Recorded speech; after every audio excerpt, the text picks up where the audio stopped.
Good morning, and welcome to Redeemer Lutheran Church. I'm Pastor Gary Lodeholt. Thank you for coming back. We're trying this a second time. I hope I've got my connections in better situation. As I have told you, I was privileged about 20 years ago to take a trip to tour the Holy Land. I expected to see many of the sights from the Bible, but was surprised on one of our early evenings as we stayed at a kibbutz on the northern shore of the Sea of Galilee. Not long before my trip, when the Sea of Galilee had receded a bit, they found a specimen of a typical fishing boat from the time of Jesus that had been fairly well preserved in the mud. I had seen the news of the find and how remarkable it was, along with how scholars now had the chance to see a typical fishing boat like the disciples probably used. Well, the surprise came when it turned out our kibbutz was right next to the museum that was housing that boat, and so we got to see it. It didn't take long for us to look at that boat and think about the storms those disciples faced on the Sea of Galilee to realize that we wouldn't want to be in that shallow, rickety boat in a situation like that.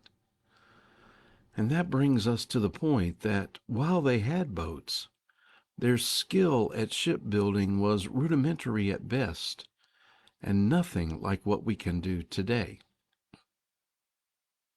This week, following the baptism of our Lord Sunday, we are looking at one of the prayers from the baptism service.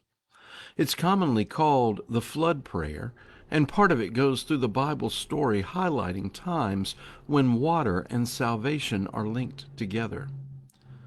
One of those times deals with Noah. The flood prayer says, "Through the waters of the flood you delivered Noah and his family." And that's where that boat comes back in at the Sea of Galilee. You see, no one knows who built the first boat or exactly when it happened, but one of the earliest civilizations where you can find boats is ancient Egypt. It seems that about 6000 BC, they had boats made of reeds and papyrus. I'm not sure I'd want to get in one of those either. The Phoenicians, kind of where Lebanon is today, were also early seafarers. But the thing is, Noah's time was well before any of that. I'm not sure many of us have given that much consideration. In the time of Noah, boats would have been unheard of. We may have considered that Noah's neighbors may have jeered and laughed at him building this boat far from any water, but we might not have thought about their bewilderment at this unknown contraption Noah was building at all. They had probably never seen anything like that. For that matter, neither had Noah himself.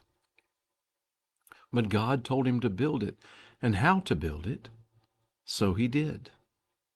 It must have seemed crazy to his neighbors and even to Noah too. But he built it. And then the flood came. And maybe there is something else we may never have considered either. As frightening as the unending rain and flood must have been, it was probably just as equally frightening to be on the ark. None of them had ever ridden on or in a boat before.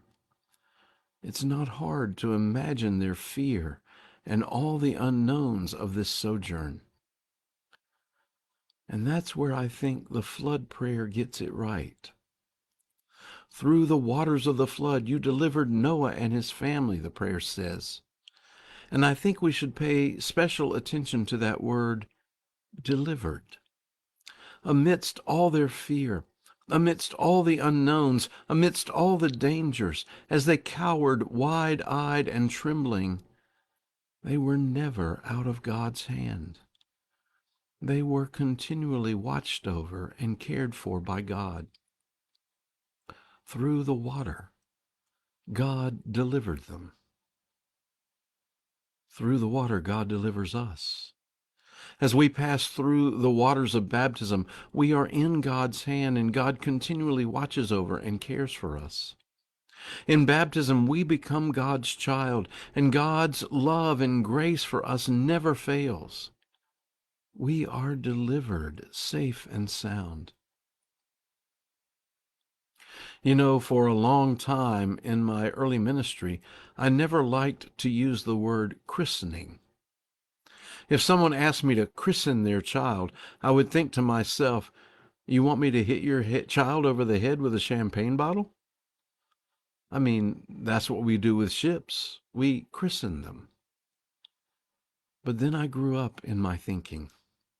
You see, just as we christen a ship as it begins its journeys through the seas of our world, baptism is when we begin our own journey through the seas of life.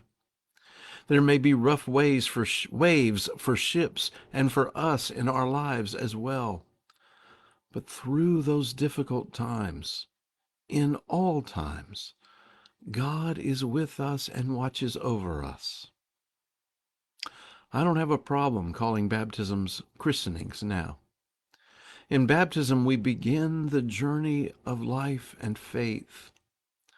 Through baptism, God accompanies us and delivers us always. I wish you could have seen that little boat with me that day in Israel. I'm glad that through baptism we are in God's boat together. Thanks for watching, and remember to let this day belong to God.